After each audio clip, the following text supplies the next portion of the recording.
Do you ever just, wake up and you have this spite, Like, life has just been hitting you and kicking you directly in the face. And you just wake up one day and you're like, you know what? Bruh. Get all. That's me today. I woke up with a Mushu level of vengeance. And I don't know why, but I'm just gonna roll with it. And you have no choice but to come with me because you clicked on this video. So, a few quick things. I privated and then unprivated some of my videos on my YouTube channel. A lot of them are commentaries, controversial ones. And you know what? I have come to accept that I am just a chaotic savage of stuff. So they're gonna stay. I'm a jack of all trades and I'm gonna do whatever the freak I want with this channel. Yeah, that's it. I apologize for the crying fest of the last video. You guys probably should know by now that I go through my bouts of mental illness and whatnot. I'm not saying I'm better. I'm just saying that I have this weird focused spite right now towards YouTube and just my life. So I'm gonna make this video. So other thing is I have a podcast that's returning that gives writing advice. It's called Dare to Write. I'll put all the links, whatever, blah, blah, blah, in the description. I also have a blog as well, which I recently posted advice on how to self-publish a book because I self-published my first book in general, but specifically poetry book. Yay! It's right here. It's finally here. It's called Naked Paradox. Ignore the naked lady on the book because that seems to offend people for some reason. Right now you can pre-order a signed copy. Oh yeah. From my website, liznotLizzy.com/books or the link in the description, whatever. Right now, if you pre-order it, you will get a free bookmark and a special discount code, which I'm not gonna show actually. Please support my aspirations of trying to be a author and poet and self-sufficient writer. Finally get paid for all my writing, am I right? On to the video. So let me start out by saying that I am not the biggest fan of the horror genre. Outside of psychological horror, I've never been a fan of watching horror movies. I've only gotten more comfortable lately watching certain horror films, but it's never been one of my favorite genres next to romance. So I'm just gonna put that out there before people are just like, it sounds like you just don't like horror films or something. And it's like, yeah, I'm not the biggest fan. Also, did I mention that these are my opinions and a commentary? And really, I could be totally wrong, or you can just disagree with me. Because believe it or not, nowadays, people, it's mind-boggling that you can actually agree to disagree with people. Oh my god. Anyway, I say all this to say that if I were to pick a horror genre, I would pick psychological horror because, everything with the mind and psychology. And did I mention that I'm mentally unstable? So one of my favorite psychological horror movies is Shutter Island. If you've ever watched the movie, then you know that's an amazing movie. And if you haven't watched it, you should watch it because it's mind-blowing. Like, highly recommend it. But going on to the movie of Get Out. If anything, I think that Get Out is a psychological horror film because it is quite disturbing, but not in the way that good old JP probably intended it to be. I also wanted to make a side note that this movie has like a very dark vibe to it. And I don't just mean because it's a horror film or something like that or the tone. It's literally a vibe. Not to sound some type of Christianese and, with the spirituality and blah, blah, blah. But like, it's this weird, almost dark, disturbing, demonic vibe from the movie. Even just recording sections of the movie to play over this part of the video, I'll probably be like, why did I screen record this? This feels very disturbing. That's just a side note. Yeah, I sound crazy. I don't care. The real horror, the real disturbance in the force of this movie is the fact that it basically is acceptable racism in a movie. And nobody's really talking about it. Nobody's really bringing it up. So I am. Some people would probably call it reverse racism. I don't use that phrase anymore because it makes it seem like people who are victims of racism are default black people or default not white people, and that's just not true, as I've said in previous videos of mine. As I've said before, racism is racism. Nobody has a stamp on the victimhood of it. And again, nobody really wants to bring up the fact that Get Out is acceptable racism, the same way that people somehow are convinced that Black people can't be racist. But I guess at this point, it has become part of my mission statement on this channel to bring evidence to the court of otherwise. But anyway, I have not watched this movie in quite a while, so bear with me and bear with my memory and bear with me if I end up saying a few things off about the plot. Sorry. But what I do remember of the movie is that the movie is basically if Guess Who's Coming to Dinner, the Body Snatchers movie, and Django Unchained had a baby. That's what Get Out is. I'm just gonna read this from the script. According to Wikipedia, Get Out follows Chris, a young Black man who uncovers a disturbing secret when he meets the family of his white girlfriend, Rose. And this secret, spoilers, is that Rose's family does this like hypnosis therapy, basically, also known by the meme culture as the sunken place. Yeah. And then they surgically proceed to what did I write here? To have rich people possess Chris and other Black people's bodies.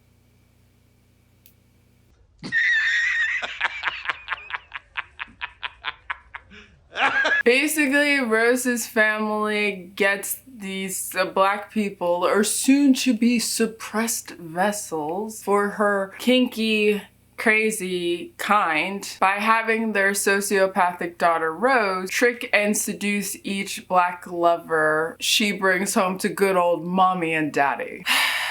So many people watched this movie and they loved it. Black, white, pink. Everybody seems to love this innovative, harrowing,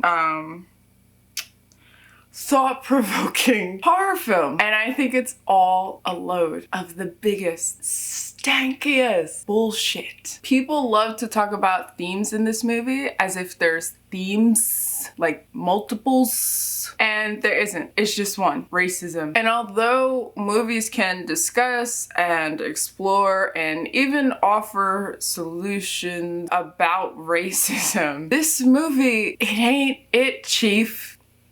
When I first watched this movie with my family, I remember even at the end of the movie saying that like this is just like blatant racism and fear-mongering towards white people. Well, actually I said it was reverse racism, but like I said, you know, I've changed my ways since then. I don't use that phrase anymore. I was a wee lamb back then. Give me a break. Anyway, my whole family didn't really see it, and my cousin in particular tried to debate me on it, but I just thought it was kind of obvious. Turns out, breaking news, common sense is not that common. Anyway, guess what folks agree with me now on the fact that Get Out is basically racism nowadays? It's my folks.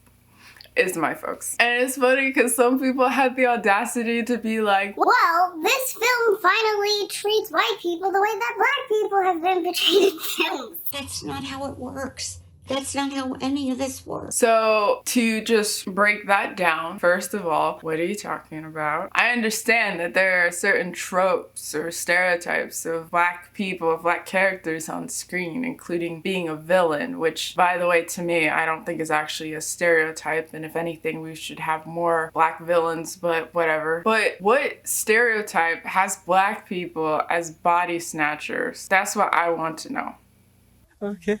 Second of all, it doesn't matter how Black people have been portrayed on screen and trying to do this tit for tat. That's such a childish reaction to anything, including racism. And it'll only perpetuate racism in the end.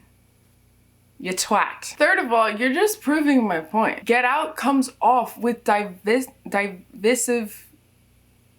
dividing efforts to divide its audience, specifically Black and white people. And it's really amazes me how much people are not noticing this. I think maybe the YouTuber ER tried to call it out, but then he kind of got, not shadow banned, but he got blocked by good old JP. And I know people are gonna be like, but Liz, you can't criticize black creators, directors, writers, actors, blah, blah, blah, blah, blah. And he can't say that black people are ever racist. They can't be racist. Black people can't be racist. Don't you know that? And I just keep forgetting how silly I am because obviously black people can't be racist and obviously equality is actually inequality. So, haha. Tastes like bullshit. Anyway, there are other issues with this movie and I don't want to prolong this video. There's stereotypes of both black and white people. Also, there's this awkward race conversation or just conversation that happens between black and white people that people are applauding for being like so relatable and just so real. And it's really overrated in my opinion. It's also unrealistic.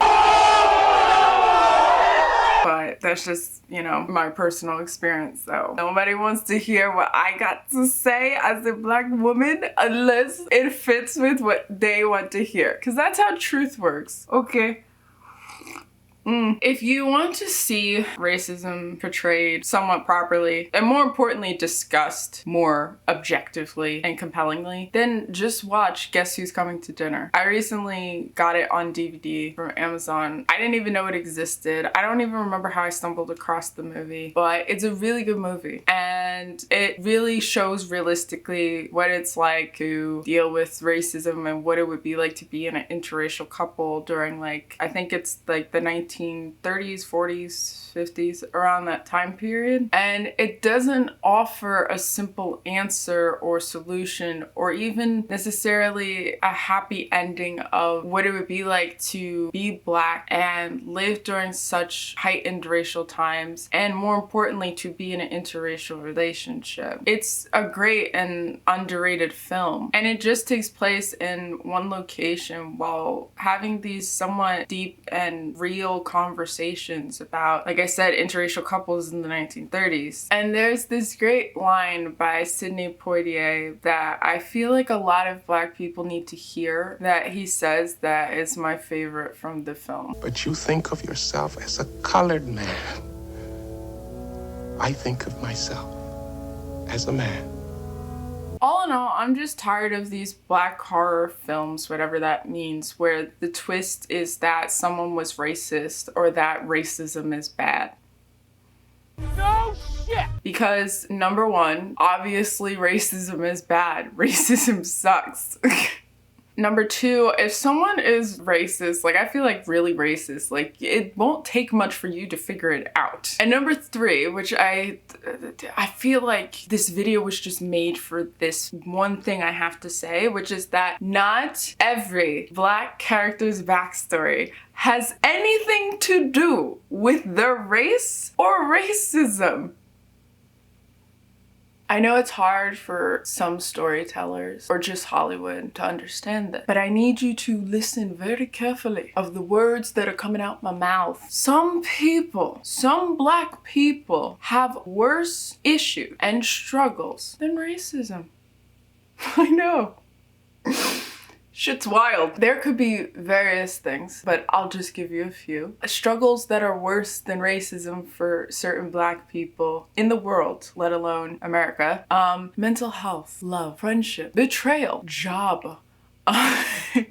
Steve Jobs, no. Grief, war, peace, identity crisis, being a superhero. I don't know, but surprisingly, it doesn't have to be racism. That's all I'm trying to say. And I feel like somebody should be taking notes. Somebody should be taking notes that's watching this video right now. I need you to take notes. I need you to listen very carefully because I do not like repeating myself. I really don't. Not every black character's backstory revolves around racism.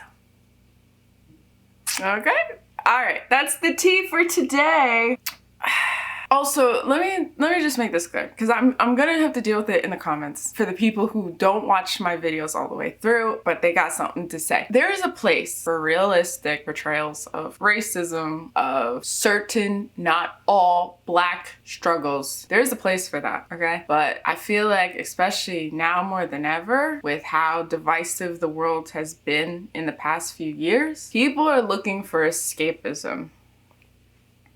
And even before the world went to more shit lately, people went to movies for escapism. So why not create worlds that are worth escaping to? Like, I don't know, having a black superhero who became a superhero for justice, not injustice. Having black characters fall in love with people and being afraid of being vulnerable with someone. Having black characters go on adventures and face adversity and struggle, not because of some oppression of their skin color, but just from struggles of the human spirit. I just want to know how we've regressed in telling good stories with black characters. How? You honestly cannot look at me in the eyes and tell me that stories with black characters in them, whether they're supporting characters, main characters, whatever, are better now than they were back in the day. I'm telling you now that that just cannot be true. Yes, we have moments of Into the Spider-Verse, but I guarantee most stories nowadays, if it has a black character in it, especially if they're a main character, there's gonna be some type of story about racism. And it's like, that literally is not being creative with storytelling. Not every black person deals with racism. I mostly don't. So I don't understand how stories have the chance to explore things that haven't been explored. And ironically, the thing that hasn't been explored the most when it comes to black characters is them struggling with other things besides racism. Like, somehow that's profound nuance. Or even nowadays, it's actually offensive. It's offensive to not have racism in a story with black characters. Somehow, some way. Okay. These are my thoughts. I look forward to the comment section. I look forward to people telling me I'm wrong, that I'm racist, that I just don't understand, or give me a whole essay on the history of racism. As if I don't know that. As if there aren't certain things that if I got into when it comes to conspiracies or whatever would make your head freaking spin. But sure, go ahead, tell me the history of racism and how I just don't get it, and how I'm not allowed to have my opinion on anything, especially controversial things, unless I'm saying what you want to hear. To that I say, I don't care. I don't care. Sorry, but not sorry, you know? But then again, black people can't be wrong, so I can't be wrong. So checkmate, bitch.